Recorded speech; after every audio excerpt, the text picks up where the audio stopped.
Peace and much love, Zin Uru here. Welcome to the latest installment of Message from the Minista.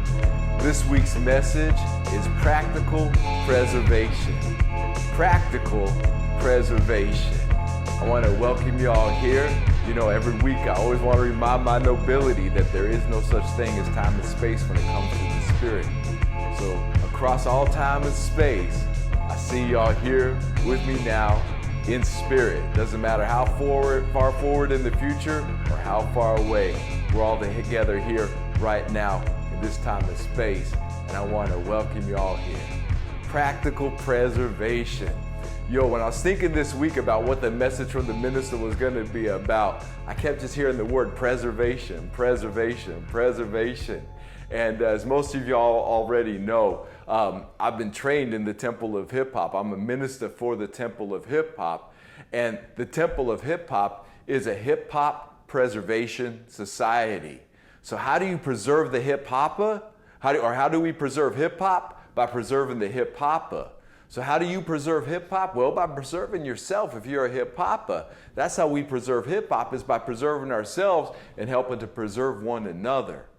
And you know, this is really interesting for me to think about when it comes to preservation, because as most of y'all know, I like to garden, I like to work with plants, I like to go outdoors. I spent many years of my life as a landscaper. And one of the last times I was working for this landscape company, I was sitting there and I was already a minister for the Temple of Hip Hop. I had just gone through the divorce, yada, yada, yada, needed to get this job. And so I was working at this landscape company, right? And I was like, God, what is your message here? Like, I know there's a purpose for me being here beyond just me needing to get a little money together and get my finances together and work in this job. Like, what's your purpose for me here, God? Is there something deeper that you could show me here? And God did. God showed me something really deep about that and how it applies to hip hop, and especially the Temple of Hip Hop and my life as the minister. Now, I was like, most people might be thinking, like, how are you going to learn about hip hop when you're doing landscaping? Well, on a deeper level, what I learned was that we had two different, the company was split into two main segments. We had the development department and we had the maintenance department. And the development department would go around and we would, put new landscapes in. We would take, these construction areas and go run the irrigation and run the valves and the sprinkler timers and plant the lawn and the plants and this, that, and the other. And I realized I've been doing that for many years. I've been a landscape developer, so to speak. I've been helping develop new landscapes with other jobs that have worked in the past. But I've also been doing something else called maintenance. And I realized that maintenance is just another word for preservation.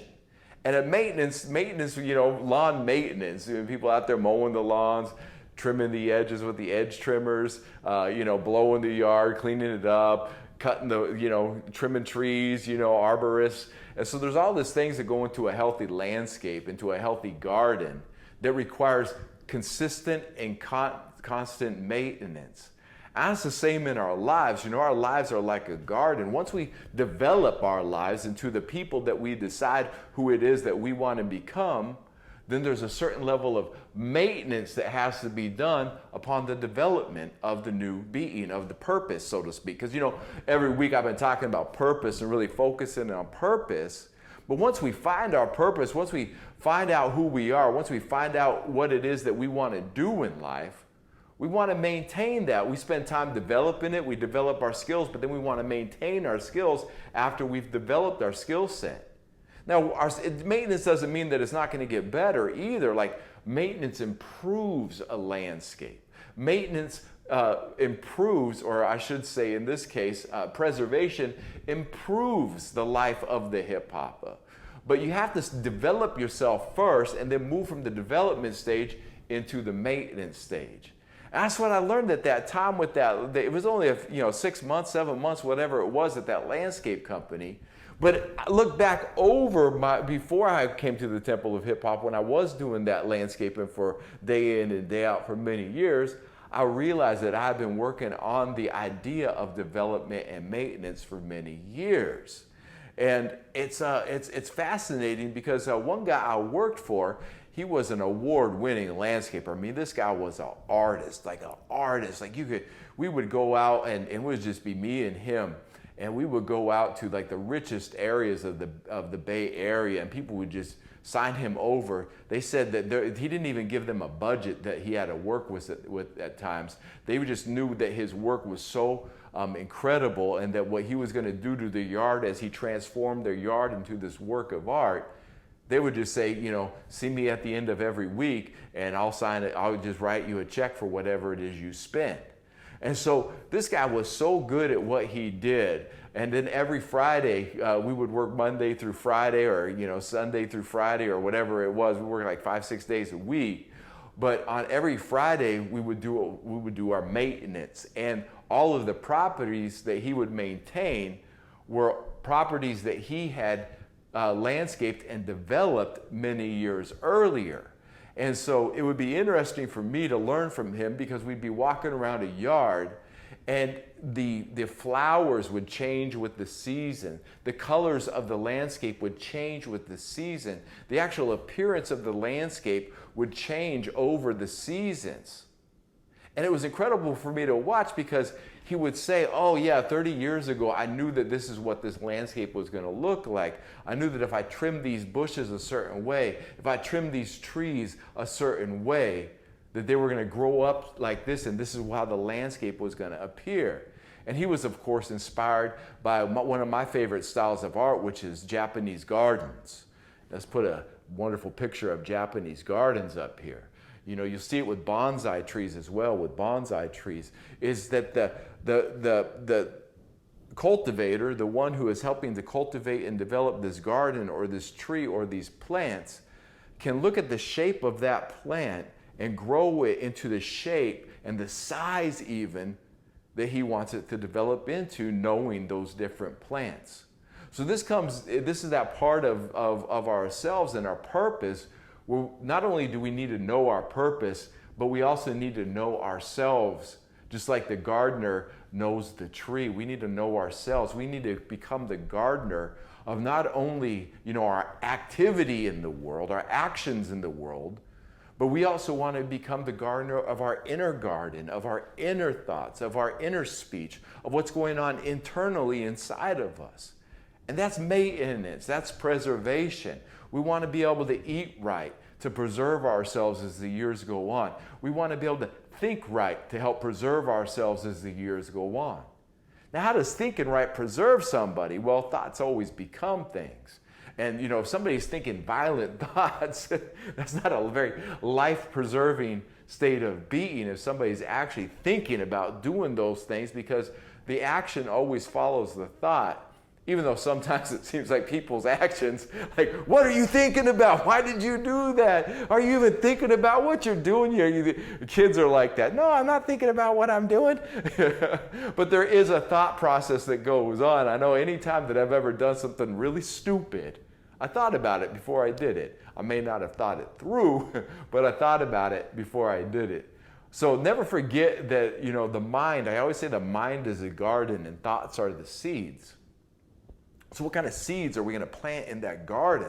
What kind of seeds are we going to plant in our mind? Because those seeds, those thoughts that we continually water, those thoughts that we continually give life to, are eventually come into being in our lives. That's a part of preservation, because a part of our preservation, beyond just the physical activities that we need to do, is that proper thinking, preserving ourselves through proper thinking. And the ego of the world is always trying to tell us that we ain't nothing, that we need to be afraid of this, that we need to be afraid of that, that, that if we're not good enough. If we were better, we would own the BMW. And if we own a BMW, if we were better, we'd own a Bentley. And if we own a Bentley, we would be better, and we would own the only Bentley that they made that year of that certain type. And that it cost $2.5 million. And if I have that $2.5 million Bentley, I'm not good enough until I have a fleet of Bentleys and Ferraris and Lamborghinis. And it's just insane. It's just insane the way that they got people thinking, actually, that they're not good enough based on what it is that what it is that they possess. What kind of material possessions that a person has. And advertising is geared that way. You know, when you see advertising, it's always trying to sell you something to make you be more of a complete person in your idea or in their idea of what a more complete person is. Somehow we're always missing out. And that has a deep psychological effect on people. I've been studying this for years. I've been watching this for years because these advertisers, they're master manipulators. And they know that if they can plant an advertising seed, a thought in your mind with their manipulation through sound, through visualization, through appealing to, you know, humanity's base needs and, appealing to humanity's kind of greed and the want to be accepted and all these things, they know that if they can plant that seed in the consumer's mind, then that seed's going to eventually sprout and that person will go and buy whatever it is that advertiser is wanting them to buy. And very seldom does what is advertised actually relate to real life. Is that new car as exciting as it was on that ad? Not likely, not when you're out in commute traffic. Who cares what car you're driving if you're in commute traffic, as long as it doesn't die and leave you stranded on the road when you're in commute traffic. It could have 500 horsepower. Who cares if a car has 500 horsepower when you're living in LA and you can never drive the thing over 30 miles an hour because you're stuck in traffic all day and night? You see what I'm saying here? So these advertisers, they play on that idea of self-preservation in that way. That, you know, our base instincts and these like primal instincts of survival, like, you know, they'll prey on that for men especially, and women too. They prey on that primal instinct. Like if a woman doesn't look a certain way, then she's not going to be worthy of the adoration of men, and therefore if she's not worthy of the adoration of men, she'll never have a baby, and she'll never be able to carry on, you know, what it means to be a woman and have a baby. And even though in 2021 it may not seem that that's what the advertising is about, but that's what the advertising is geared towards the woman. Like if you don't buy these products, if you don't look like this, you're never going to have sex. And same thing to the man. They say the same thing to the men. Men, if you don't have this car, you're not going to get the girl. If you don't have this car, you're not going to live the exciting enough life to have a wife and then have a family, or, you know, have women all around you. Like they appeal to humanity's base needs through advertising. And our base needs is preservation. You know, it's our root chakra needs, you know, the need for shelter, the need to know where our food is, the need to preserve our family lineages, to preserve our DNA, to preserve humanity itself. Like these are base needs that are actually built into us by the universe, and they're not bad. But they are being manipulated, and when they get manipulated, then they turn into these like decisions that don't really benefit us as a whole and us as a society, especially as hip hop. I mean, how much money, when we just look at the mainstream rap music industry, which is saying that it's hip hop, but it's actually little hip dash little hop, that form of hip hop rap music product, is appealing to humanity's base needs, and appealing to our base needs as those of us who enjoy hip hop music. It went from, you know, I go way back to the 80s, man, when hip hop music was just like this diverse style of music. It wasn't really trying to sell us anything other than great music.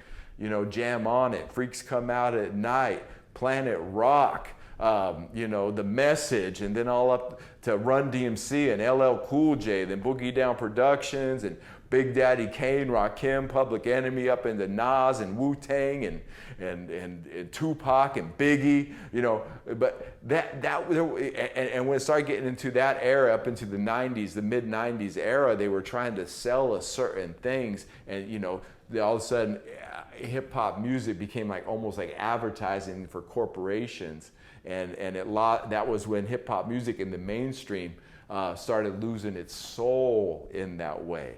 And there were sellouts before that. They was trying, you know, but they weren't part of the culture in that way. So when you get back into like, you know, Jam On It, Jam On, like they weren't trying to sell anything, but just making great music. You get, you know, you get into South Bronx. The teacher wasn't trying to sell anything. He was just making great music, making an anthem from where he was from, and to tell people from where he was at. And see, those are base needs as well. The need to tell people, yo, I'm from so-and-so, I'm so-and-so, I am somebody. Those are base needs. The base needs to just peace, love, unity, and safely having fun. Those base needs of like early hip hop, like when I was saying like freaks come out at night, the freaks come out at night. Yeah, that's music that's like bass music, like, and that's why hip hop in the early days had that bass, and that bass is sound, and that bass is self-preservation. Well, self-preservation, we do want to carry on our lineage. Men want to spread their seed and have children, and women still in 2021 want to give birth and have children. It's built into our DNA. That's the survival of who we are as humanity, is giving birth. So these base needs, that is preservation. But as we realize that as our base needs rise up, and then we get into like our solar plexus, or we get into our emotional needs, we get into our heart needs, our love needs, we get up into the throat chakra, we get into our needs as we express in a daily thing when we speak, our needs of what we're thinking about, when we get up into the third eye chakra, and even our crown needs, our spiritual needs. So these are all these things that we actually, I would even say, instead of saying needs, let's say our requirements, like our root requirements are shelter and food. Our heart requirements are to love and be loved. Our crown requirements are to, commune with God. That's what we require. But these are all requirements, and these are all the things that require actual preservation while we're here on earth.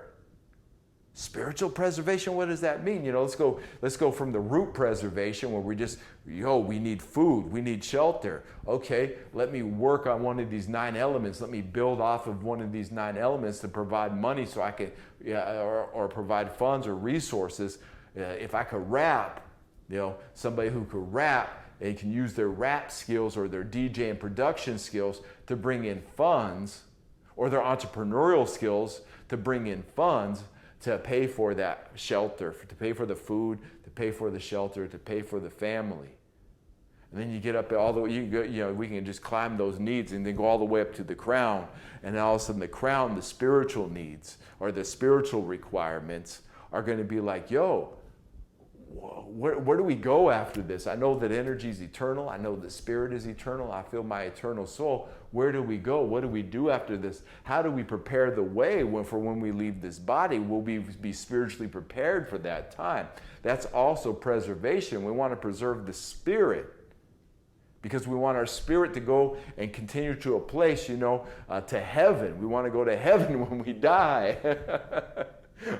We want to continue on when we die, and we want to have lived a good life that is worth preserving, that God can look at our life and say, let me preserve that life for you, and you can continue on after you leave that body. So preservation is a very important thing, and it's something we're going to be doing the rest of our lives. There's never a time when the preservation is done, when the maintenance is done.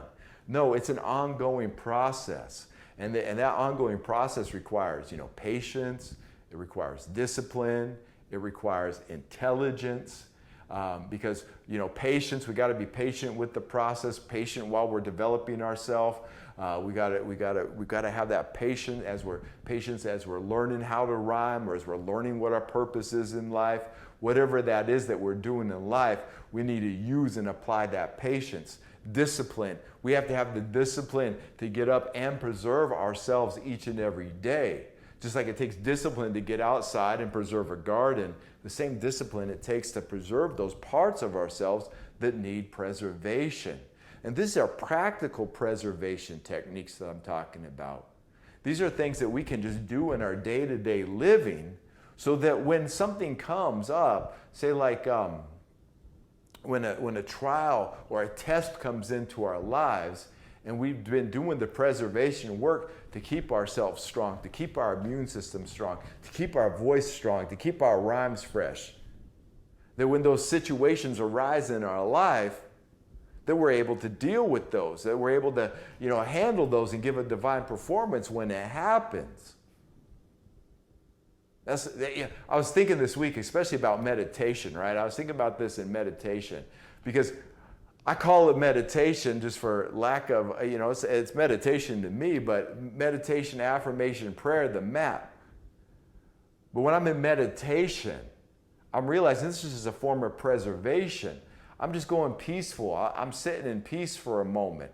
And most of the time that peace isn't for the sake of that moment. Say 95% of the time when I'm just sitting in meditation, it's really not, I'm meditating in the moment, but I'm really not meditating for the moment. Because I could be in peace doing other things. I could be at peace watching a movie, or I could be at peace playing with my mom's dog outside, or I could be at peace even cleaning up the garage or something, those are other things that I'll do. But when I sit in meditation and I go out the next day and somebody cuts me off in traffic and I'm at peace and my blood doesn't rush and I don't panic and I just hit the brakes real soft and I just move around an obstacle and I don't get in an accident. Well, that's because I meditated a few times that week and my mind's already in a state of peace. So the peace from meditation isn't really about the moment that we're meditating. It's nice to be sitting in a peaceful moment, listening to some birds outside or the wind blow or the rain. It's nice to sit there in peace like that, no doubt. But where it really comes into play is when we're out and about in the world, and that inner peace that we've cultivated, that inner peace that we are using to preserve us, it comes up that we've cultivated that inner peace. And so then when it comes time in the outer world and a circumstance comes to try and take our peace from us, or something unexpected happens, we find that because we've performed that patience, because we've performed that peace, because we've practiced that peace, that we're able to preserve that peace in the moment because we've strengthened that peace for the moment. I see a lot of times, as a lifelong practitioner of the way of Zen, Z-E-N, Zen, I see so many times in modern day advertising that they don't know nothing about Zen and what Zen actually is. And I would just venture to say that most people, when they think of Zen, Z-E-N, they think of somebody sitting there just in peace and in tranquility and harmony. And you all see advertising, we find our Zen, and they're floating in the air, sitting there in some kind of robes and surrounded by some kind of, in a garden surrounded by water and all this, perfect thing. And like, oh, my moment of Zen. And then, of course, in advertising, they're trying to sell you a product like, that coffee mug is going to, or that coffee creamer is going to bring you into a state of Zen or whatever that they're trying to sell you. But that's not what Zen is about. Zen is more like what I just described. Yeah, you're cultivating peace, but can you cultivate that peace in an extreme environment? I don't know how many times and how many different cities and situations when I'm out on tour and even when I've been living in the inner city, or I've been living somewhere where it's not peaceful outside, that it's actually noisy outside, or even construction work going on outside, or whatever it is outside. That's the best place for me to be Zen at that moment, to practice my Zen and practice my peace at that moment. Dogs barking, kids running around, whatever that is, being able to cultivate that peace in all that so-called chaos that's going on in the outside world. That's what true Zen is about. It's about action. It's about like meditative action. So I feel like, when I'm recording music, I'm in a state of Zen. I'm active. If you listen to my music's hardcore at times. It's aggressive at times. I'm saying some real shit. I'm talking some real lyrics from the heart. But my mind is in the heart, in a place of peace when I'm spitting in the booth. When I got that mic in front of me, I'm reading the lyrics, I'm in a state of Zen at that moment. I'm fully aware. I'm fully there in the moment. But I'm putting energy out. I'm feeling it. That's Zen as well. It's not about just, no, everything's got to be perfect around us. That is not Zen. Like literally, that is some kind of false illusion the colonizer created just to try and sell products, or to pretend that they know something about what it means to be Zen. But that's not what Zen is at all. The study of Zen, you realize that Zen is a way of life, and just like hip-hop, the study of hip-hop is a way of life. what they show on mainstream music isn't real hip-hop at all. Just like what they show in the mainstream, that's not real Zen at all either. You know, it's actually a pretty good movie called The Last Samurai with Tom Cruise. And Tom Cruise in the movie is not the last samurai. I think people get that confused. The last samurai is the samurai, the samurai overlord, the samurai lord, the shogun that Tom Cruise in the movie that his character is learning from. That's the actual last samurai. But what I found fascinating about the movie The Last Samurai is that the character Tom Cruise wakes up and finds himself living in a Japanese village at the time, in a samurai village at the time. And as he's witnessing this whole new way of life, he's coming in as this American back, I want to say it was around the Civil War. He's come the American Civil War, or you know, he finds himself in Japan bringing ammunition and guns to Japanese soldiers, but he's seeing the Japanese way of life, and he's talking about how much care they put into every movement, how much care they put into every action. Another book that I read many years ago that was great is called Shogun as well, and in Shogun, I think, you know, it goes through the same thing. The author is very articulate about his study of Japan, and to realize that like traditional Zen, that way, like it's a cultivation where you do the best you can do in every moment. So even a samurai, when he's at war and he's standing there with his sword drawn, he's in a state of Zen. He's in the moment. He's living in the moment. He's detached from his actions. So I just wanted to put that out there, because while I was thinking about preservation this week, Zen to me is it's an art of preservation, and it's just something that I studied before I even came to the Temple of Hip Hop. It's something I studied intensively before the Gospel of Hip Hop was even written, and I'm a recognized intellectual and spiritual contributor to the Gospel of Hip Hop. So my experiences in life, I brought that to the Gospel of Hip Hop when the teacher was writing the Gospel of Hip Hop. My thoughts and ideas are actually a part of that book. My experience is part of that book as well. And that's something that I take to heart. That's why I read from it every week, because I am that book. That book is me. You know, I'm so grateful that that book came out. I'm so grateful that the teacher put that book together, because that book helps preserve hip hop. Remember, the Temple of Hip Hop is a hip hop preservation society. How do we preserve hip hop? By preserving the hip hoppa. That book, our book, The Gospel of Hip Hop, is written specifically for the hip hoppa.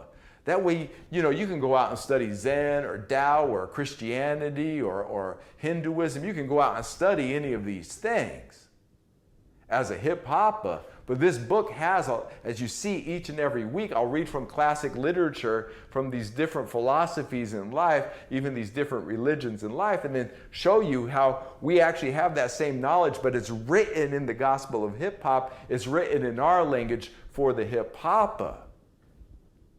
How profound is that? That's the way knowledge reigns supreme. That's the way that knowledge actually works. That's the way that knowledge gets passed on. So back to Zen for a moment, you know, that was something I just wanted to say is that a lot of times people will sit there and think that Zen is like this, just is something that it's not. And I'll encourage you all, if you're interested in that study, to really look at what Zen actually is, as opposed to get rid of any of the mainstream ideas. Get the classic literature. I always say start with Zen Mind, Beginner's Mind. To me, that's where to start with the study of Zen. The book is just written so well, and it's so clear, and it's so clean, and it's just so easy to understand that it's not what mainstream shows. So the same thing gets into our preservation now. What the mainstream shows us for preservation is not the best way for us to preserve ourselves. It's not the best way to preserve ourselves. There's a lot of exercises that have been popular over the years that you go back and they say, wait, those exercises aren't actually good for you. High impact exercise isn't good for the body. You know, high impact where the body is always being hit all the time and the body's taking a beat and the body's pushed to its extremes, they find out years later that can tax the adrenal glands of the body. So adrenaline isn't produced the right way as the adrenal glands get taxed, and then drinking a bunch of Gatorade or drinking these energy drinks, the Red Bulls or the Monster energy drinks, they actually say this gives you energy, but it doesn't. It actually steals energy from the body in the long term because it's not there to preserve the body, even though it's full of preservatives, so-called preservatives, which are actually poisons. Never forget the colonizer is a master manipulator of language.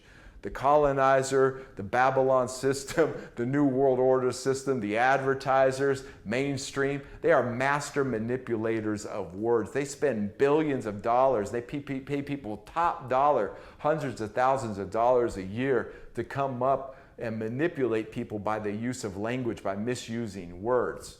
So you can get a product that says all natural, but it's full of all these chemicals that had to go through these processing plants. It'll say all natural juice, and then it's full of high fructose corn syrup, which they've rechanged the name to that from like 5 different things now. But it's fake sugar that the body doesn't need. It's fake nutrition that the body doesn't need. It's false energy that the body doesn't actually need. So how are you going to preserve yourself when they got all these things they call preservatives when they're actually poisons, if that's what you think preservation is? You mean if I go out and do high impact energy, and then I drink all these things that tax my adrenal glands, and then by the time I'm 50, I don't have any testosterone left because I was following the way that the mainstream told me that this is how you work out and this is how you do. And look, I did everything the mainstream said, but I'm 50 and I'm considered in shape, but my adrenals are taxed and I don't have no testosterone left. Or people just go out and they think that eating healthy, they'll go and like, oh, McDonald's offers salads now, and then they find out that the salad has more calories because of the dressing and all the shit they put in the salad, that it's got more calories than the Big Mac and French fries and soda. It's wild like that, how they manipulate people into thinking that they're getting something that they're not actually getting. Red Bull energy drink.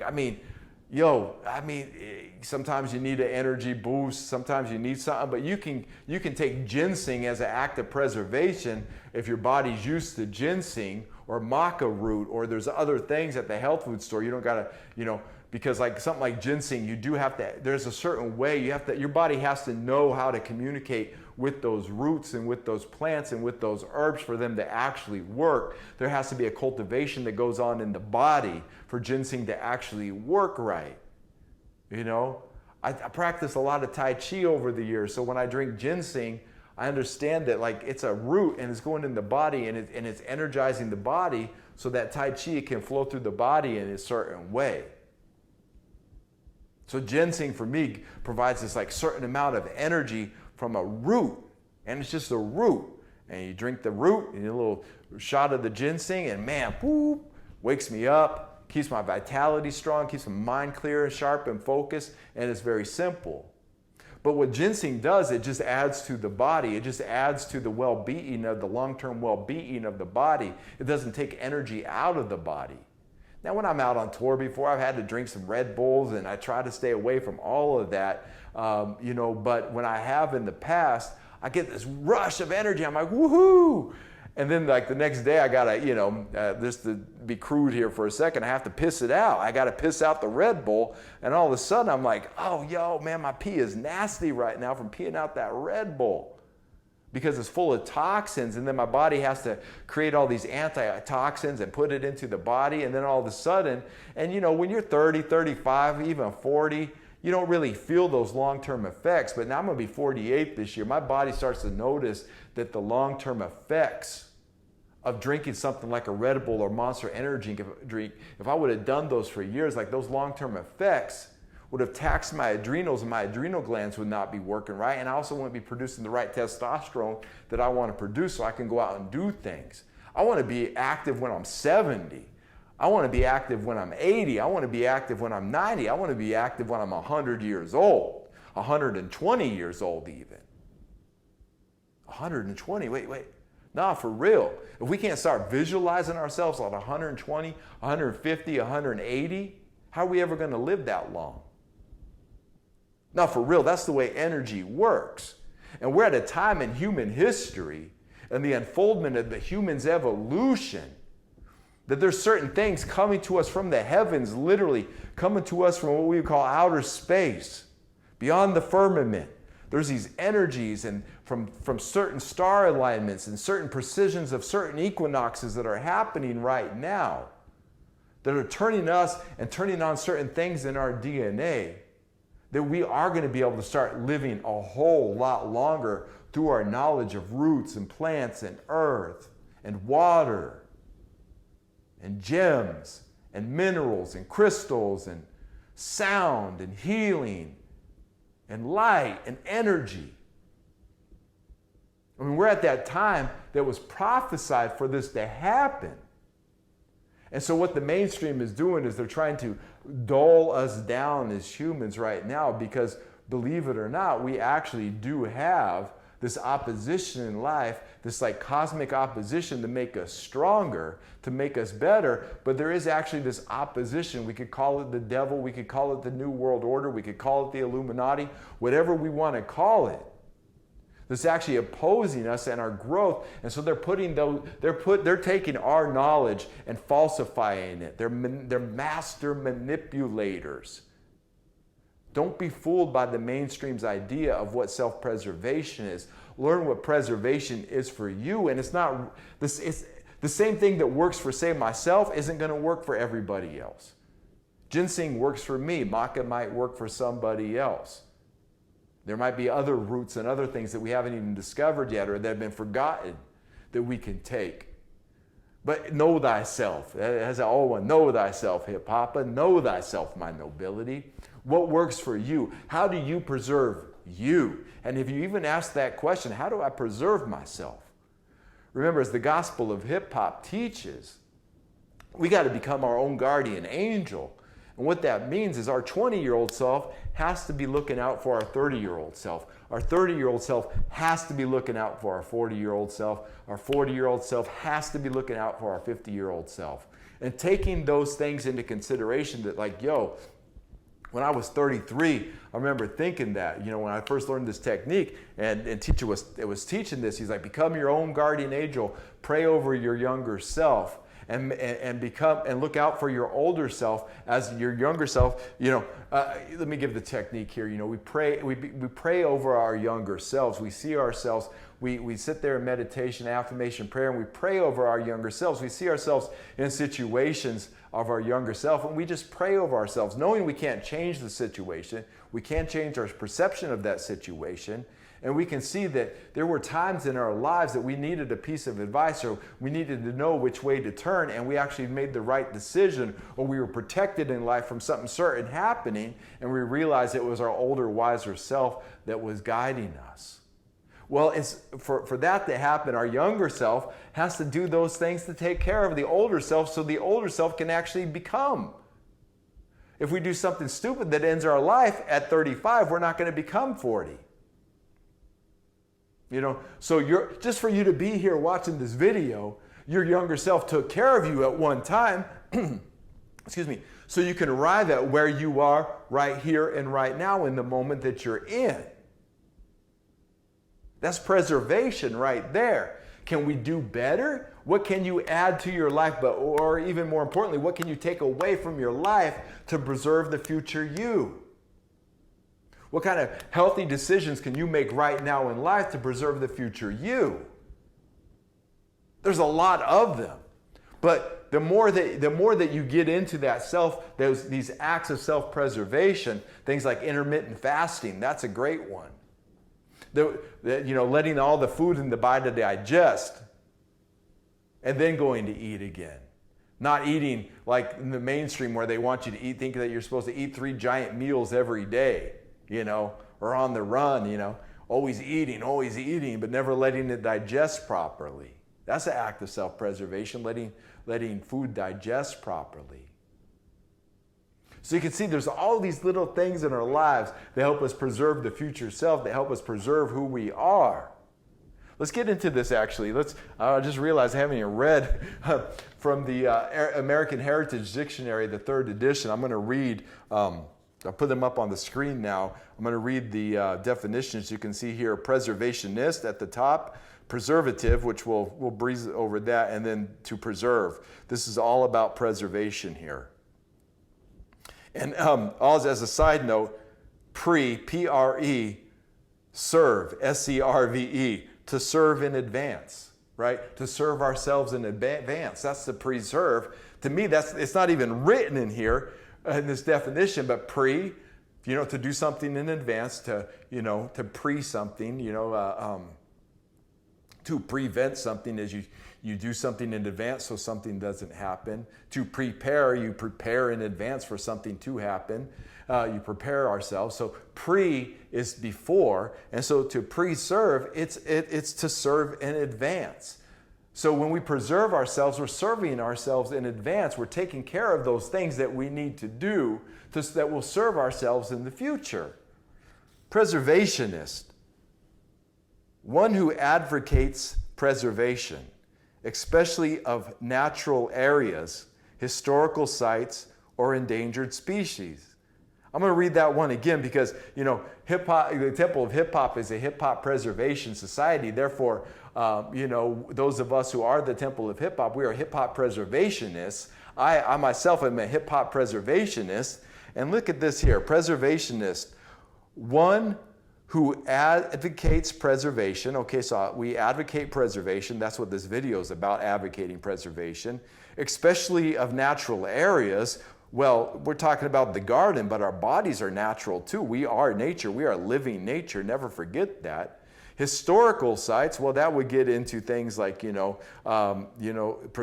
1520 Sedgwick Avenue for future to know, or preserving certain historical sites of hip hop, or even certain historical artifacts of hip hop. The art and effect, the artifacts, that's a preservationist as well. The archives or an endangered species, to preserve, one who advocates preservation of an endangered species. Dope MCs, we're endangered species. Dope DJs, real hip hoppers. Are we an endangered species? We're not endangered like that, but we are in a lot of ways, especially when you look at what the mainstream's pumping out. Man, hip hop is an endangered species. So we're here to preserve hip hop. We're here as hip hop preservationists to preserve ourselves from becoming endangered species. Preservative, this is real quick.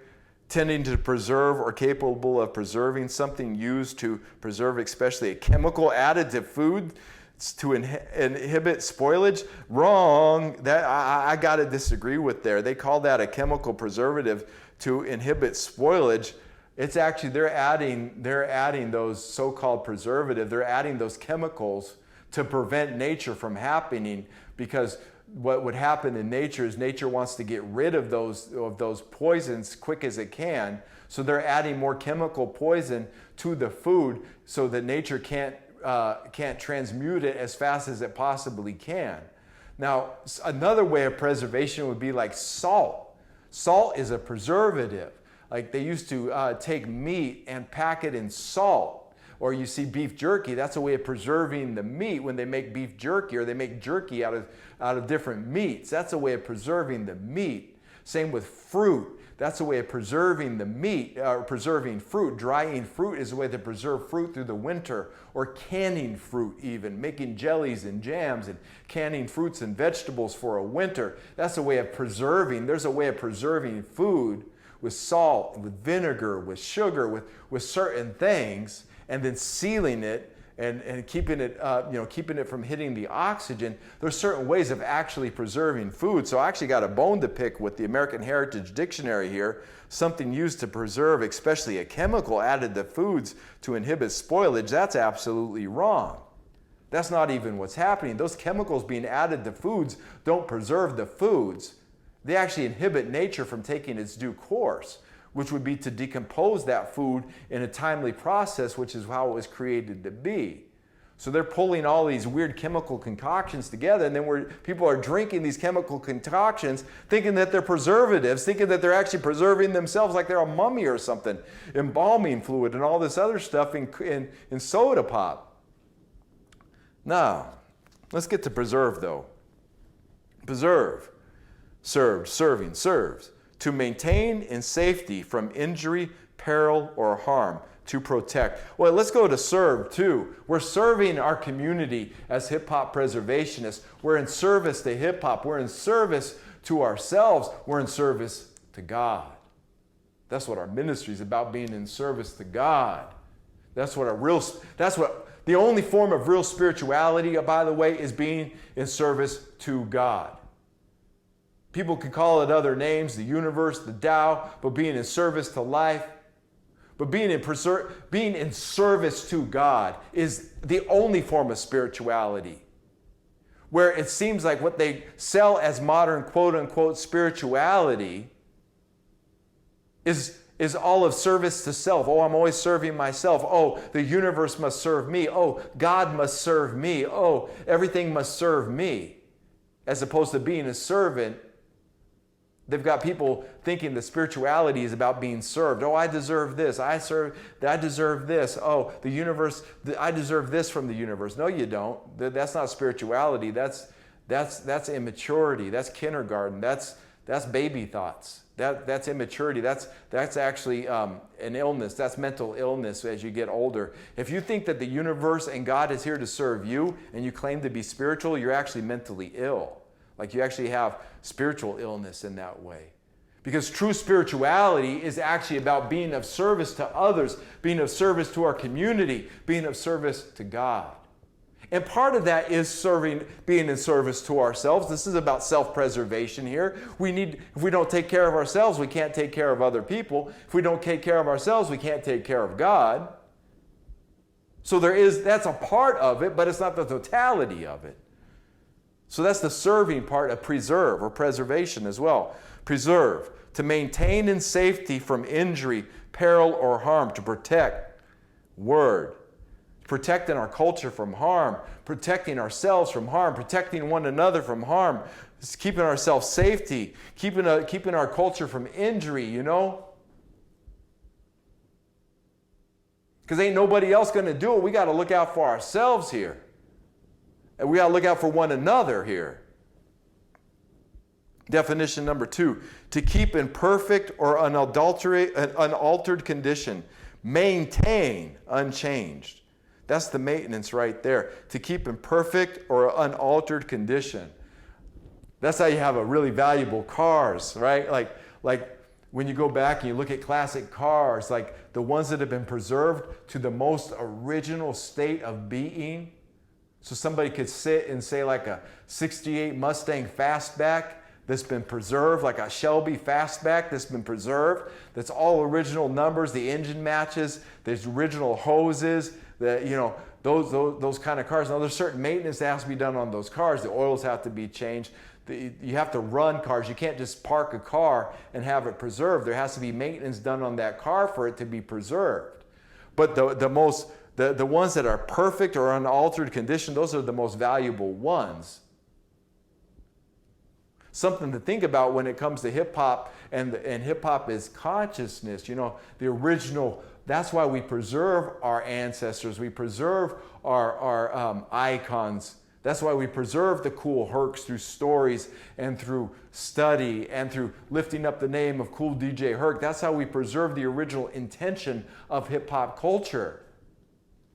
Back when, an unaltered condition, like that original hip-hop culture from the 1970s, those early 1970s, that's that wild style, the Busy Bees and the Grandmaster Cazes and the Cold Crush Brothers and the Treacherous Threes and, all of that from the 70s, that's like unaltered hip-hop. That's before the mainstream tried to alter the image of hip-hop. That was, in a way, hip-hop in its purest form. And we can find hip-hop in its purest form all throughout hip-hop's existence, even today in hip-hop in 2021. What we're doing right here, right now with the message from the Minista, this is unaltered hip-hop. This is hip-hop in its purest form. This is real hip-hop. This is a real hip-hop ministry. I am a real hip hop minister. For real, for real. This is how we preserve the culture. To keep in perfect or unalterated condition. Maintain, that's the maintenance right there. Maintain unchanged. Definition number 3. To keep or maintain intact. Try to preserve family harmony. See synonyms of defend. We won't get into that now, but to keep or maintain intact. Yeah, that's our lives. That's our purpose. Keep our purpose and maintain it intact. Keep hip-hop intact. Keep it and maintain hip-hop so it's continually going. So we got hip-hop to pass on to the future generations. Number 4, to prepare food for future use as by canning or salting. That's an actual preservative, canning or salting. That's how you preserve food. They should have used that definition, number 5, up on preservative. Definition number 6, to keep, protect for one's private hunting or fishing. Well, that's a nature preserve. To treat fruit or other foods as to prevent decay. That's more food. To maintain a private area stocked with game or fish. That's a nature preserve. Something that acts to preserve or a preservative often preserves. Yeah, so that's basically it right there. I do like this though, because look at this though. When we talk about hippopia, that's like a nature preserve. We're preserved when we have hippopia. With Hip Hop City, that's a hip hop nature preserve. Boom, right there. That's the vision. What is hip hop? Hip hop is a hip hop nature preserve. It's where natural hip hop exists. It's where natural hip hop can grow and develop and be preserved and maintained. That's what hippopia is. And remember, hippopia starts within. It's in the 5th dimension. Hippopia is all around you right now at this very moment. Turn your house, turn your space, turn your room, whatever it is that you have, your car, turn it into a hip hop preserve. You know, instead of a nature preserve, it's a hip hop preserve. And nature should be preserved in hippopia. We will preserve nature in hippopia. Nature is already preserved in hippopia, for real, for real.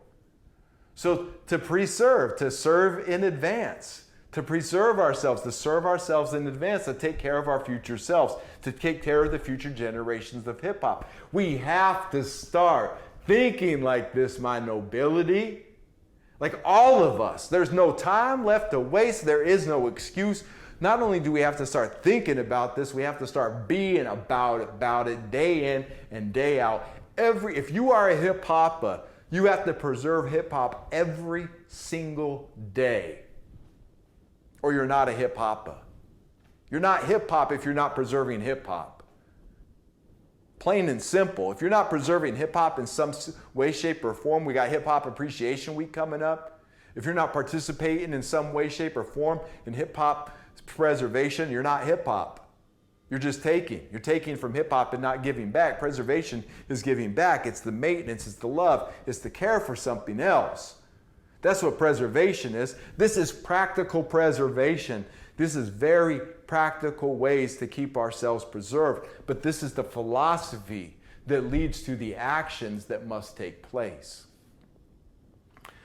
Let's take a moment too and read, huh? Let's see. Oh, I did want to talk about preservation too as Chinese medicine and the way that Chinese medicine approaches medicine, very different than the way that, well, even in China now they approach medicine the way that the so-called Western world approaches medicine, is that you go to the doctor when you get sick. No, Chinese medicine is you go to the doctor to keep from getting sick. You take the herbs to keep from getting sick. You get the rest so you don't get sick. You get the proper sleep so you don't get sick. And let's talk about that with self-preservation. This society wants to run us all into the ground, run our energy into the ground all the time. If you can't get proper rest and proper sleep, you're nothing but a slave. For real, for real. You know, workaholics are slaves. And I work a lot of hours. I put a lot of time into my music, into my business, into my ministry, into the Temple of Hip Hop, into hip hop itself, into my family. I put a lot of time and energy into it. I'm going when I'm awake, but I also take that time to take a nap in the day, to get some rest in the day, to get some meditation in the day, to get some prayer in the day, to get a good night's sleep. Don't run yourself into the ground because the world thinks you should run yourself into the ground, and you think the only way that you have value is by running yourself into the ground and burning out by the time you're 60 years old or dying of a heart attack when you're 55. How does that serve? How is that even giving life back? This gift of life is a wonderful thing. And they're trying to steal all of our energy. They're trying to drain us of all of our energy so they can just keep us producing and just keep the next generation from coming up to serve this beast system that's fallen, that's on its way out, that's dying a slow death, but it's dying. Because we're starting to wake up to our true nature or to our true humanity. So like that Chinese medicine, you take care of yourself so you don't get sick. And sometimes you're going to have to take care of yourself when you do get sick, but I ain't been sick for years. For years. Usually if I get sick, like the last time I got sick was in 2018. And before that, it had been about 7 or 8 years. I went like 7 or 8 years and I hadn't gotten sick. And in 2018, I got sick. We were driving up and down from warm climates down in the southern part of the United States, up in the cold, icy climates, up into the northern part of the United States, back to the southern, back to the northern. And I caught this cold. And for like 3 days, I had this cold, and I was like, oh man, it was snow outside, staying up in Connecticut, there's snow everywhere. I was like, oh man, this is awful. But I kept doing my Tai Chi, I kept eating right, I kept doing those things that I needed to be doing. And I went out and I bought a bunch of vitamin D. And I took like 10 vitamin D. You can't overdose on vitamin D. But if you ever got a cold, because my body's in tune, I took this vitamin D, knocked me out for like 2 hours. I woke up, the cold was gone. Now, I don't know how that works for everybody else, but I know for me, because I run my body clean from all these years, I've been preserving my body to the best of my knowledge and my abilities and my discipline. I've been doing that for a number of years, so that if I even get a runny nose or even the thought or a cold comes along, all I got to do is pop 4 or 5 vitamin D, take some extra vitamin C, drink some extra orange juice, and I'm good to go. Like, I don't get sick. And if I do get sick, I can knock it out quick just like that with just some rest. And even that cold didn't keep me down. I was still able to do what I needed to be doing, but it was more of an annoyance than an actual, I wasn't laid up in bed sick. I've been laid up in bed sick for 15 years, 2007, 2006. Something like that. It was the last time I had to actually stay in bed because I was sick for 2 or 3 days. And it had been years before that as well. I've been at this for a while. I'm not saying this in any kind of bragging or anything. I'm just telling you what it is. My immune system's strong. I just don't get sick. And I go out in public all the time. I'm around sick people all the time. I just don't get sick because my immune system is so strong. And if I do feel anything, I know my body well enough to know that if I take some vitamin D, if I take some zinc, if I take some vitamin C, if I just get some extra rest, then I'm going to be fine. I can just sleep it off with some vitamin D and be fine. But it works for me like that because I've preserved my body and I've conditioned my body in that way that it can take that in and it actually works to my benefit and to my health. I just don't get sick. And sickness is not, it doesn't have to be. I know people who get sick, 4 or 5 times a year, 3 or 4 times a year, and I look at their diet and I look at the way they think and what they do, and they don't get rest, and I'm just like, okay, that's you. And we all got our life, and I'm not judging nobody's life, by the way. I'm judging nobody's life. I'm in no position to judge anybody. But I do notice, as I've gotten older, that certain lifestyles just lead to sickness and other lifestyles lead to health. H-Law, Health, Love, Awareness, and Wealth. We're going to be reading about that in the Gospel of Hip Hop in a little bit. But first, I did want to read from the Dao De Ching. Haven't read from this since I think our first or second week of Message from the Minista. I want to read from the Dao De Ching about preservation and just give some insight, because the Tao, the Tao is the spirit of nature. The Tao is, you can't even say what the Tao is. The Tao is the spirit. The Tao is the way of the spirit. The Dao De Ching is such a fascinating book written by Lao Tzu. You can go back to a Message from the Minista 2 or 3, and it gives the history of Lao Tzu, the philosopher. But I wanted to read chapter 64 of the Dao De Ching, and I really like this John C.H. Wu's translation of the Dao De Ching.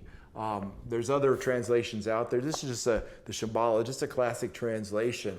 And I've always found a lot of wisdom in that. And maybe you could see here, I'll put it up there. You can see it's written in Chinese, and then it's translated into English over here. And you can see the beautiful Chinese language that's written over there, the penmanship of what the letters look like. But chapter 64 in the Dao De Ching. What is at rest? You'll see here why I've chosen this for preservation today too. I was going through some different chapters that I thought would be best to describe preservation, and this to me, this chapter right here, 64, describes preservation perfectly. We just talked about this too. What is at rest is easy to hold. What manifests no omens is easily forestalled. What is fragile is easily shattered. What is small is easily scattered. Tackle things before they have appeared. That's preservation. That's to preserve. That's to serve in advance. Tackle things before they have appeared. Cultivate peace and order before confusion and disorder have set in. You see that? Cultivate peace and order before confusion and disorder have set in. I was talking about that earlier. Cultivating that peace through meditation isn't really for that moment. It's for when those moments of disorder and confusion try and get at us, but we've cultivated that peace so the confusion and the disorder has no place in us because we've already created the inner peace when it's trying to get at us. Cultivate peace and order before confusion and disorder have set in. A tree as big as a man's embrace springs from a tiny sprout. A tower 9 stories high begins with a heap of earth. A journey of 1,000 leagues starts from where your feet stand. And it's also been said, the journey of 1,000 miles begins with one step. That's a classic, That's just actually a different translation of this line right here. The journey of 1,000 miles begins with one step. Take that first step right now towards your preservation if you haven't already done it. And if you have, continue taking those steps of that journey of 1,000 miles begins with the next step. It continues with it begins with the first step, and it continues with the next step and the next step and the next step. Like I said earlier, this is a lifelong process. A journey of 1,000 leagues starts from where your feet stand. He who fusses over anything spoils it.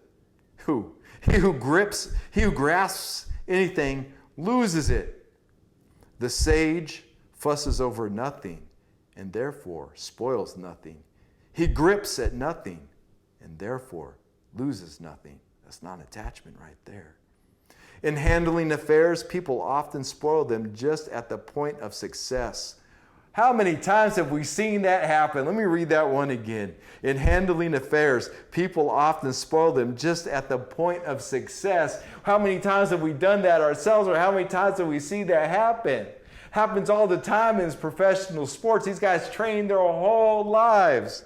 And in handling affairs, they spoil their success. At the last moment, they miss the big shot. They make a stupid play, even though they've been training their whole lives to make that. And who wins?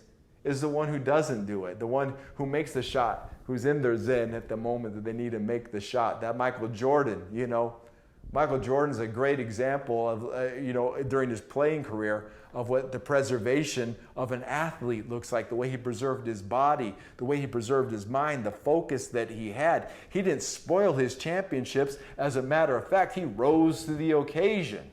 He's doing he did what the Tao was actually pointing out right here during his basketball career. In handling affairs, people often spoil them just at the point of success. With heedfulness in the beginning and patience at the end, nothing will be spoiled. That means just pay attention at the beginning and be patient to see it through, and you're not going to spoil it. You're going to see it come to fruition. Therefore, the sage desires to be desireless. sets no value on rare goods, learns to unlearn his learning. Woo! Learns to unlearn his learning. A lot of what we're teaching here tonight, a lot of what I'm talking about tonight is unlearning the way that we've been conditioned, the way that we've been taught, the way that society has taught us that preservation is, unlearning that old way and then learning the new way. Or the original way. Unlearning the lies of the colonizer, the manipulation of the colonizer, the manipulation of the mainstream, unlearning that, and then just finding our natural selves actually know how to do a lot of these things that they think that they're telling us that we need to know how to do. Therefore, the sage desires to be desireless, sets no value on rare goods, learns to unlearn his learning, and induces the masses to return from where they have overpassed. Woo! Becoming an inspiration when you live this way. The sage becomes an inspiring person to live this way. He only helps all creatures to find their own nature, but does not venture to lead them by the nose. Wow, I love that right there. Wow, take heed of this, my nobility. He only helps all creatures to find their own nature, but does not venture to lead them by the nose. Wow, what a direct, stark contrast to the government that we have all over the world right now. They're always trying to lead us by the nose, grab us by the nose, and hey, come here, come here, come here. You know, trying to lead us by our senses. That's another way of putting it, trying to lead us by our sight and our smell and our hear and our taste. Always trying to lead us all these different places. But the government's trying to lead us by force as opposed to what true leadership actually is.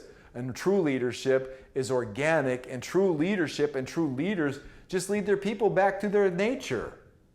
You know, Lao Tzu, that's a true leader because he wrote a book that just leads us back to our human nature. The teacher KRS-One, a true leader because he wrote a book that just leads us back to our hip-hop nature. That's it. Because once we find out what our true nature is, we become at one with our true nature, and our true nature is at one with the universe. That's that one. That's that atonement. That's true preservation, to be atoned with the universe and with God and with nature itself.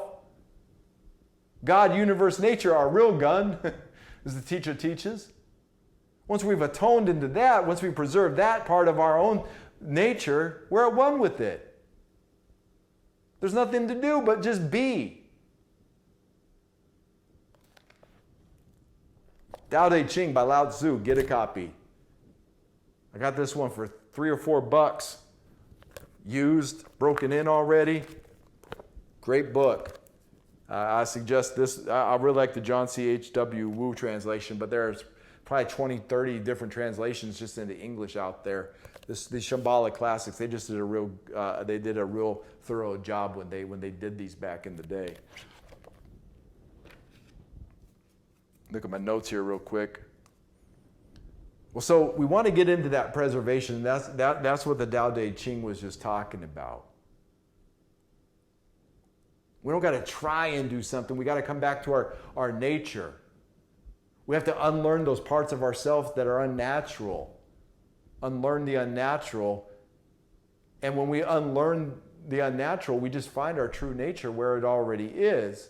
Because it's born into us, it's written in our codes, it's written in our water, it's written in our DNA already. It's our consciousness moving, it's our hip hop, it's our intelligence springing forward, it's our intelligent movement. That's what preservation is, it's intelligent movement. You know, when we eat right and we grow older and our bodies are healthy, that's intelligent movement. When we work on our skills and we sharpen our skills, and then when our skills are to be applied to a moment or to whatever it is that we worked hard for those skills to do, that's intelligent movement. A mechanic who learns how to fix cars and takes time to study different engines and different techniques and learns to master all these different engines, and then the time comes and the car breaks down and then he fixes the car, that's intelligent movement. The universe is intelligent movement. God is intelligent movement. We've been talking about this. That is our nature, is intelligent movement, is our nature. Our nature is hip hop. Feel me, my nobility. Your nature is hip hop. Preserve yourself. How do we preserve hip hop? How do we preserve intelligent movement? By preserving the hip hop of the one who is intelligently moving. That's what a hip hop is. It's one who is intelligently moving. Move with intelligence. Intelligence moving forward. Knowing, being hip to your hop, to your movement.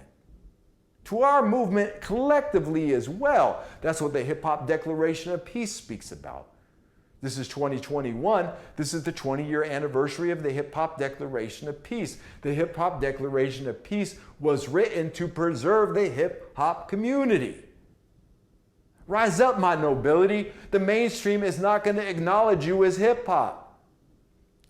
The church is not going to acknowledge you as hip hop. Maybe in the future it will. Maybe in the future they will. Who cares?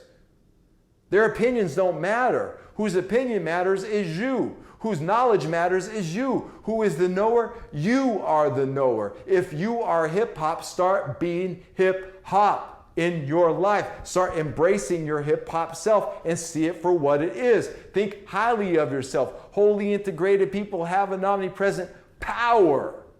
That power is here with us all the time. Highly intelligent people helping others prosper. Hip hop. Highly intelligent people helping others prosper. Helping others prosper, that's the preservation. That's the service to others. How many times have I even seen in the temple of hip hop, people come to the temple of hip hop to serve themselves. Not to serve hip hop or to serve God, but to serve themselves. And I'll tell you what, those who come to the temple of hip hop just to serve themselves, it's embarrassing for them because it gets shown publicly eventually. Sooner or later, it's seen publicly. And it's sad for me to watch. It's been sad for me to see it. See, sometimes it happens quickly. Sometimes it takes a few years. But it always happens because that's the way God works. God's not going to create a temple and give us the inspiration for a temple and then let people just walk. We can't just walk into a holy temple and just use it to serve selves. That's what the mainstream's doing, always serving itself. That's what the colonizer does. Discovers, quote unquote, a colonizer discovers something and then serves himself from it. There's people living on the land. How can anybody discover land that somebody's already living on? And they come in and just start serving themselves of that land. That's colonized thinking. That's the parasite thinking. I've said it before, but the colonization is a parasitic. It's probably a real parasite in the future we'll actually find. The narcissist, the sociopath, the psychopath, they have a parasite in them. They become the parasite. It's not even part of their nature.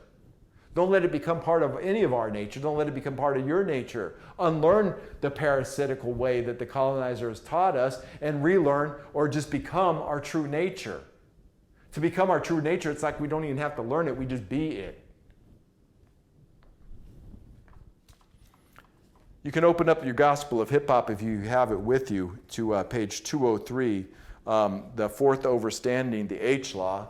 The H law is the preservation. If you got a copy of the Gospel of Hip Hop, study the H law, the fourth overstanding. The H law stands for health, love, awareness, and wealth. H law, health, love, awareness, and wealth. H law. That chapter is specifically about preserving the hip hop. Because we preserve our health, our love, our awareness, and our wealth. That's how we preserve ourselves in one another. That's how we preserve hip hop, is through health, love, awareness, and wealth. Yes, the other overstandings, the third overstanding, the divine performance, that's about preserving hip hop. But the H law specifically is designed to start the hip hop on a path of preserving hip hop, of self-preservation. Remember, if you're not preserved, you can't help preserve others. I just want to read part of the intro to the H Law. And this is the homework. If you really want to get deeper into health, love, awareness, and wealth, take some time to study the H Law. And not in one day. Give yourself a week or two to study the H Law, even a month. Health 1 week, love the next week, awareness the next week, wealth the next week. So take time to study those overstandings, read them and reread them. Something I don't know if I pointed it out on these messages from the Minista, but remember, when we read something, we only retain about 10% of what we read. So to really know something, we've got to read it 10 times. To get 100% of that knowledge, we've got to read it 10 times. And not just read it, but read it with intention. Read it by paying attention to what we're reading. Page 203. And let's see, we're going to be reading paragraphs 11 through 24. I'll make some commentary. I'll put this up on the screen, but I just want to read this and just see. This goes right with what we've been talking about all night and also goes right into what the Dao De Ching was talking about. The hip-hop spiritual life is not so much about adding to oneself or seeking a new knowledge of some sort. Spiritually living hip-hop seems to be about preparing for the inevitable coming of your higher self into physical manifestation. Instead of adding on to oneself, hip-hop spiritual path is all about subtracting useless ideas and outdated education from the memory of one's soul. That's what Dao De Ching was just saying, learning to unlearn what we have learned. Instead of adding to oneself, hip-hop spiritual path is about subtracting useless ideas and outdated education from the memory of one's soul.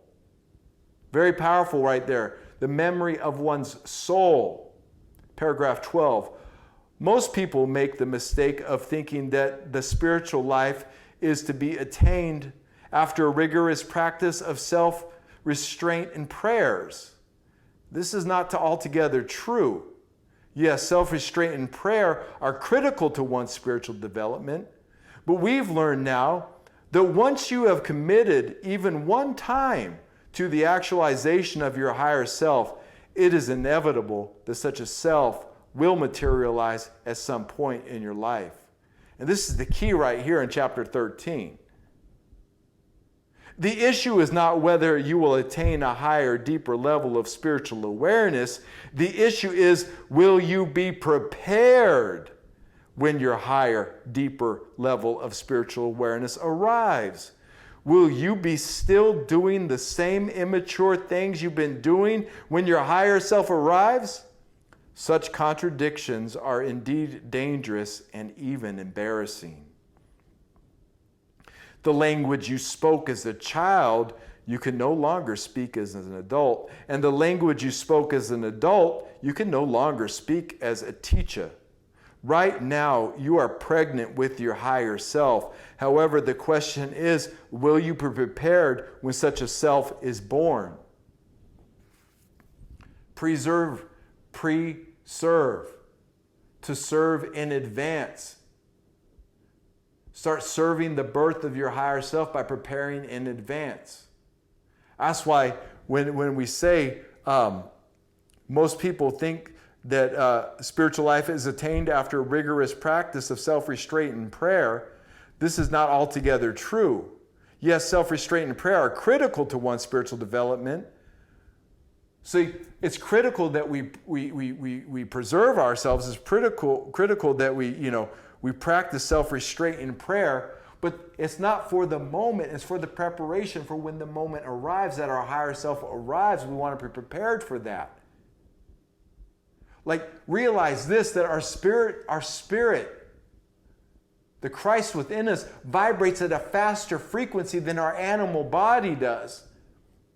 Therefore, our animal body has to be able to vibrate at the frequency of the incoming higher self. Because if the body's not prepared to receive that higher vibrating, faster frequency, that tone, that sound, that shrill, that higher pitch of God, then the body's not going to be able to hold on to that spirit for very long or contain that spirit or what that higher self is wanting to work and do through the body. I've experienced it often when my higher self finally came and I wasn't prepared. That's what got me into the mode of the discipline to be prepared.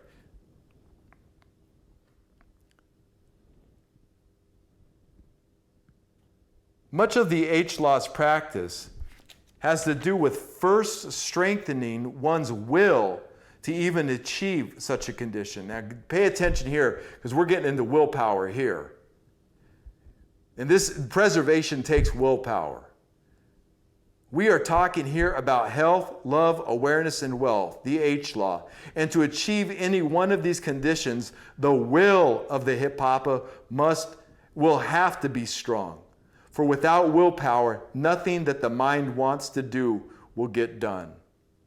Know this, it is the will of the hip hopper that directs that hip hop's electromagnetic energy. It is the will of the hip hopper that causes that hip hopper's hip hop life to begin. Hip hop is willed into existence. Read that again.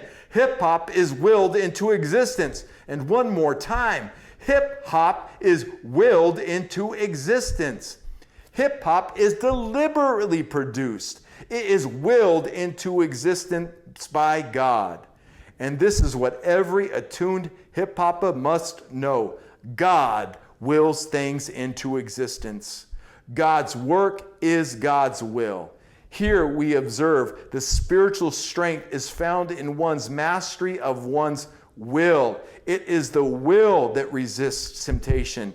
It is the will that seeks God. It is the will that pushes you and urges you onwards towards your completion. It is the will that achieves goals and manifests visions. All of these are possible with a strong will, and strength of will is produced by uniting your will with the will of God. Will is spiritual energy, and it requires spiritual management. Willpower begins as an attitude. I will is forward movement, but I won't is also forward movement. Check this out, my nobility. Check this out. I'm going to read it again. Willpower begins with an attitude. I will is forward movement, but I won't is also forward movement. The first, I will, affirms the strength to proceed into a new experience. The second, I won't, affirms the strength to remain in the same condition. Neither is good or bad, but one, I will, moves you forward to achieve, while the other, I won't, moves you forward as you are. Pay attention here. I won't is just as powerful of a statement as I will, because I won't is really I will not. And whether you affirm I will or I will not, you are still willing. You either will move or you either will move or you will not move. But both require willpower to achieve. To do nothing requires willpower, and to do something requires willpower. Now pause right there, because I will get better at this. I will eat right this year. I will work on my rhymes today. I will do that. I will will that into existence today. I will not give in to temptation today. I will not mistreat my body. I will not slip into unconsciousness. Now, I will not, when I read this, I started putting I will not into my affirmation. I will not take the mark of the beast. That's empowering. I will be a hip hop minister. I will not listen to my critics. I will not give in to temptation. I will overcome temptation. Feel that. See how I will and I will not can are powerful affirmations. Go back and read that. You really want to highlight chapters 17, 18, and 19. Highlight all these 11 through 27, or 11 through 24. Highlight all these. But that willpower, that part about the I will and I will not, you need to read that part specifically 10 times. If that's all you read this week, read that 10 times. Because there's an overstanding that comes with it, and reading it again and again and realizing the power of the affirmation I will and the power of I will not. Realize that. Feel that, my nobility. That willpower, this willpower, I'm going to read more about willpower, but this willpower is so important because hip-hop is willed into existence. Our preservation is willed into existence. Our intelligent movement is willed into existence. Hip-hopia is willed into existence. Know this, a spiritual man without a strong will is like a beautiful car without a steering wheel. Willpower is your inner energy emanating from your inner G, your inner guidance, your inner God, the love. Everyone is moving forward. However, the question is, are you moving forward in the right direction? Some people are moving forward, but away from their purpose. Others are moving forward towards disaster and hard times. However, the direction of your hip-hop life is determined by the power and intensity of your will. The ability to fast, to resist temptation, to study, to exercise, even to practice breaking, emceeing, graffiti art, DJing, beatboxing, street fashion, street language, street knowledge, street entrepreneurialism, the 9 elements, all has to do with willpower and your level of willpower. The H-law strengthens the will of the hip-hopper because it takes a higher level of willpower to create the habitual life prescribed here. Read that again. The H-law strengthens the will of the hip-hopper because it takes a higher level of willpower to create the habitual life prescribed here. Know this, hip-hop spiritual lifestyle must be willed into existence because technically we are the first of our holy nation. And those hip-hoppers that are to come after us, future hip-hoppers, will have to follow the same techniques in your time, because even you shall be the first in your environment to seriously to commit to such a practice. Commit to the H-law and then teach it to others. Many people do not even have a point of reference as to where they should begin the correction and further development of themselves. Help them. Help them with these instructions, and you will actually save someone from a life of hardship, frustration, and pain. Blessed are those who achieve and sustain their higher selves through the practice of the H-law. Word, willpower. We must will our hip-hop spiritual life into existence because we're the first of our kind. I've got a lot of willpower. If one thing I've got willpower. The crap I've been through in life, the way that I'm able to approach each day fresh and excited and with energy and with willpower, and those I roll with are the same way. And it's a small circle. But I hope that inspires you. Get that willpower up, man. Grow a set, my G's, those men out there. Come on, get your willpower up. Get that testosterone up. You want to know what happens to men, why they lose their testosterone? It's not because they get older. It's because there's so much stress that their body is always, our body produces this natural chemical called cortisol.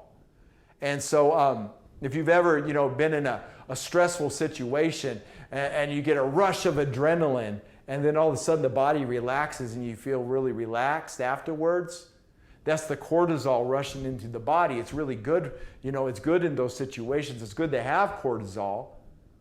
But the media, the powers that want to be, the way that society is designed, is to keep us in a constant state of fear. It's to kill manhood, plain and simple. You keep men specifically, but women produce testosterone too.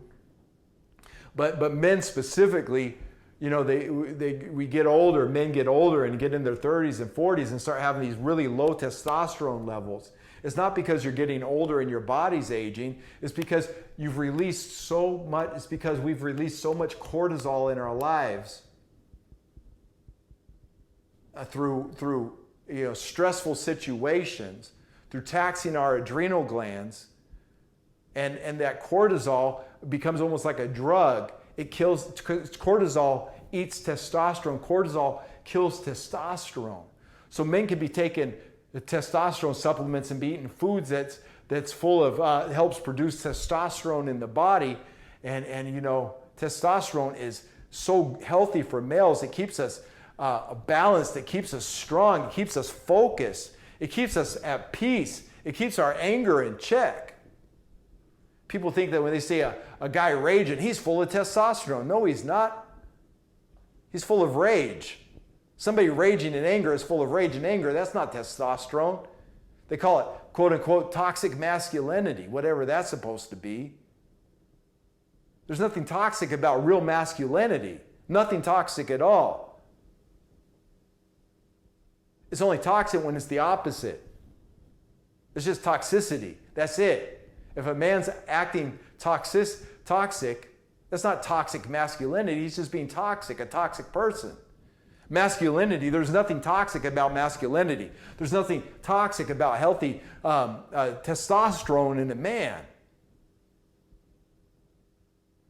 But men can be taking supplements for testosterone all day and night, but if their cortisol levels aren't in check, if they're stressed out all the time, if they got the people in their environment and they're stressed out all the time and they work at a job that's stressing them, and they're stressed about their bills, and they're stressed about this, and then they're overeating and they're out of shape, well, yeah, then the testosterone don't know. There's no testosterone there. 30-year-olds, 35-year-olds who can't even get it up anymore. That's crazy. And then these EMFs, these electromagnetic frequencies, the synthetic ones, remember the earth creates electromagnetic frequencies that are healthy and are natural and organic, but these synthetic electromagnetic frequencies from the cell towers, from the Wi-Fi, and this, that, and the other, that's attacking us too, because our body is stressed out at a micro level and we're producing micro doses of cortisol just to live around a Wi-Fi router. Get out in nature more. Ground more. That's what I wanted to close with. This is where the willpower comes into the discipline and to know thyself. I want to talk about a few things. Like you want to know how to preserve the self. You want to get into your electromagnetic. Remember, the Gospel of Hip Hop just talked about electromagnetic energy. Our willpower puts our electromagnetic energy into motion.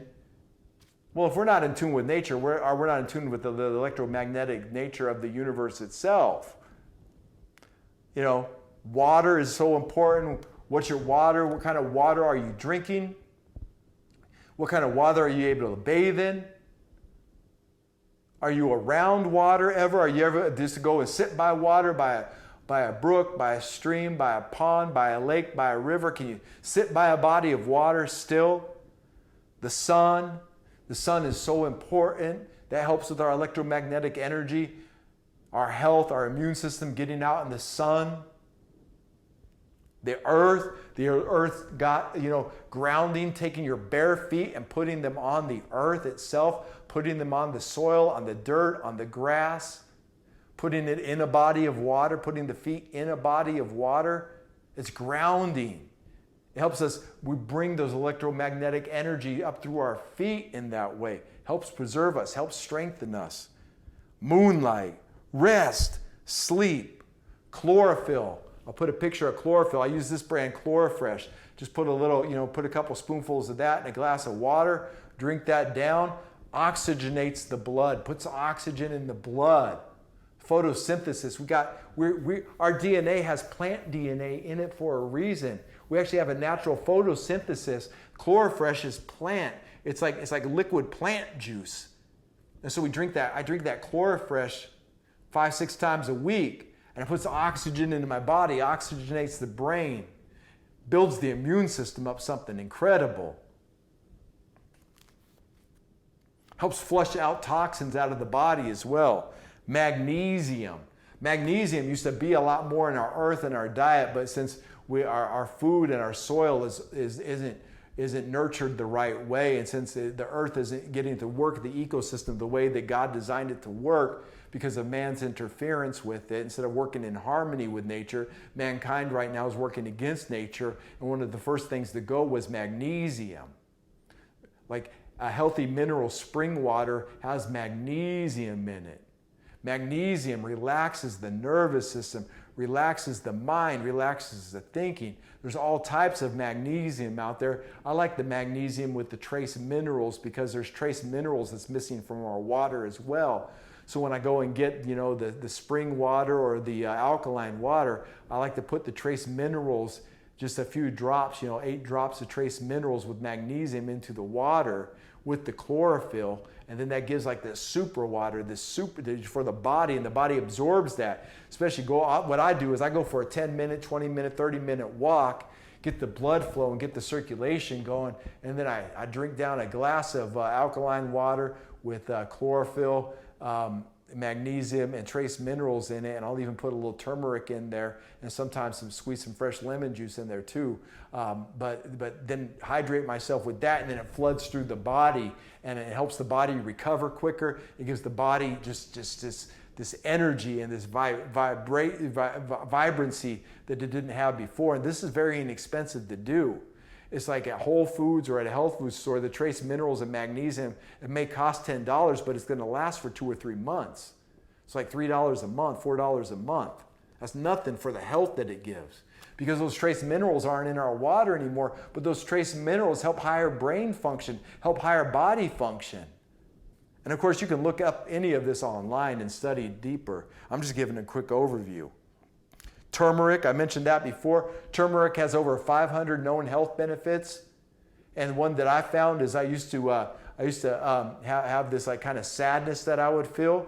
And so I just started taking turmeric. I just put raw turmeric. You can make golden milk too, it's called. But I just put that raw turmeric in some water, stir it up, drink it down.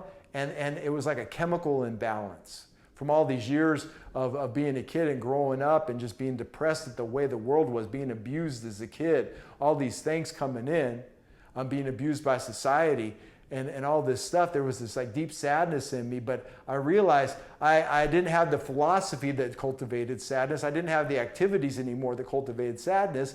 I actually had a chemical buildup that made me feel sad inside. And for somehow that turmeric, once I started drinking that turmeric, that sadness left. It just went away.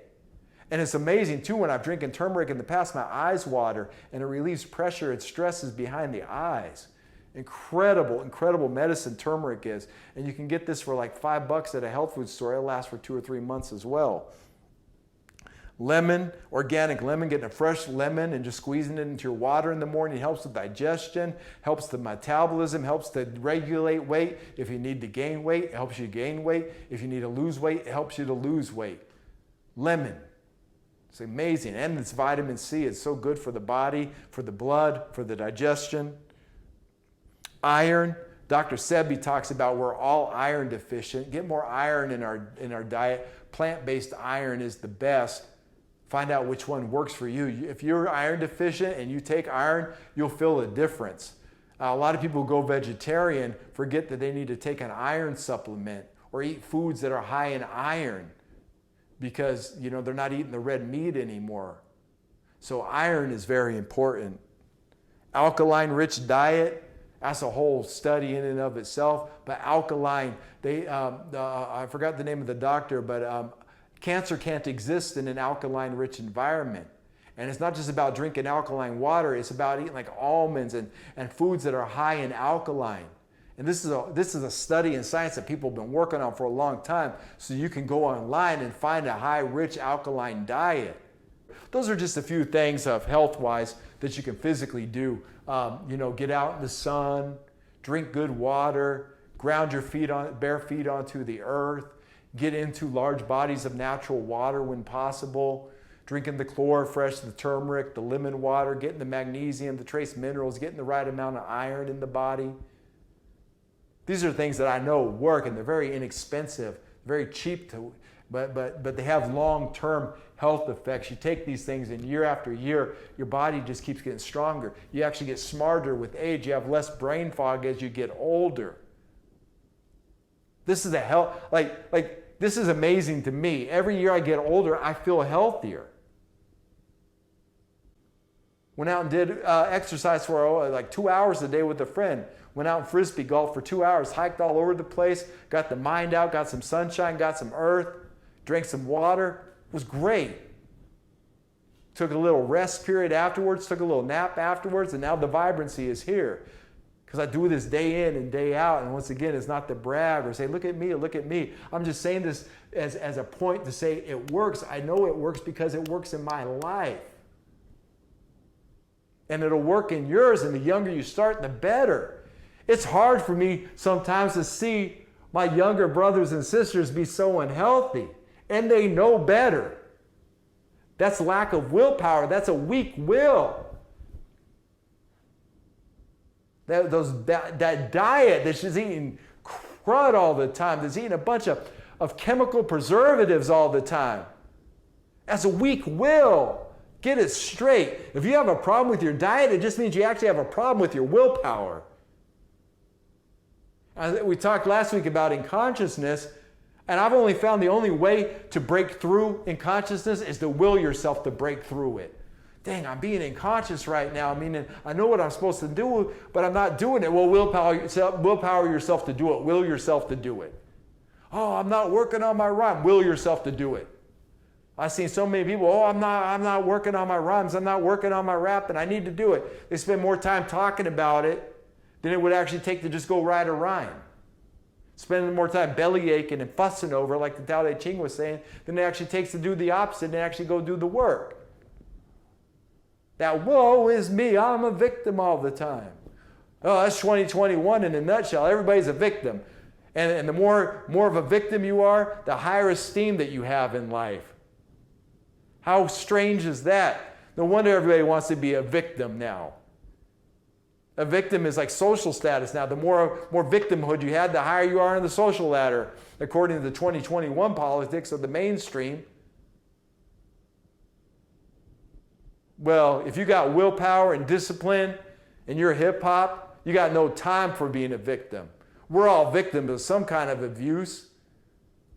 We live in the United States of America. Our government is an abusive government. They're abusing us with chemtrails and chemicals and psychological warfare. Every minute of every day we wake up to the psychological warfare. So we can all claim victimhood. But what is that going to get us? And there are actual things that people are being victimized right now. Don't get me wrong.